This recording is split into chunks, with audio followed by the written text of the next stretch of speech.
زموږ د لیسې امیر سلطان محمد لیسې یو تکړه شاګرد په خپل زحمت سره باندې د 11مې بي ټولګۍ زده کوونکی ده، محمد زبیر نومیږي.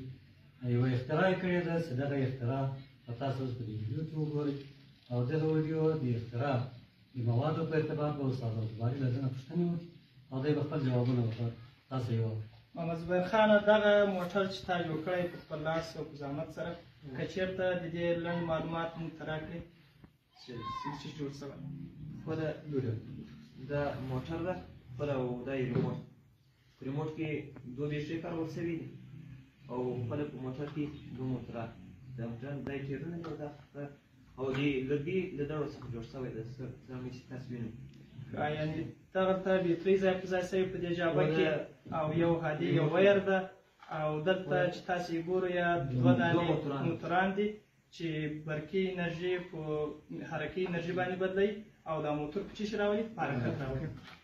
که دغه موټر ته په څو موده کې جوړ کړی؟ تقریبا دا په 2 ورځو کې، خو مسلسل کار هم نه دی پرې شوی، د څلورو ورځو، یوه ورځ یا 2 ساعته 3 ساعته، نو 2 ورځې تقریبا جوړ شوی. ماشاءالله. که چېرته یو نمایش ورکړو تر څو پرې خلک وویني چې څه ډول کار سره کوي؟ نو په دې د دې تقریب کولو سره مخته دي او دې باندې شاته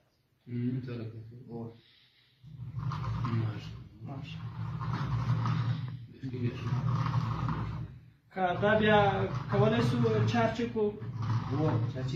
چارج کولو طریقه یې شته؟ دلته چارجېږي په دې ساحه کې؟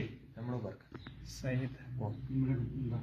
ډېر ښه، ماشاءالله په ډېر ښه شکل سره یې دا ترتیب کړی ده او که تاسې جوړښت او ساختار ته یې وګورئ، جوړښت یې هم ډېر منظم شکل ورکړی ده، هر څه یې په ډېر ترتیب او په ډېر صحیح وړتیا سره پکې ځای په ځای کړي دي.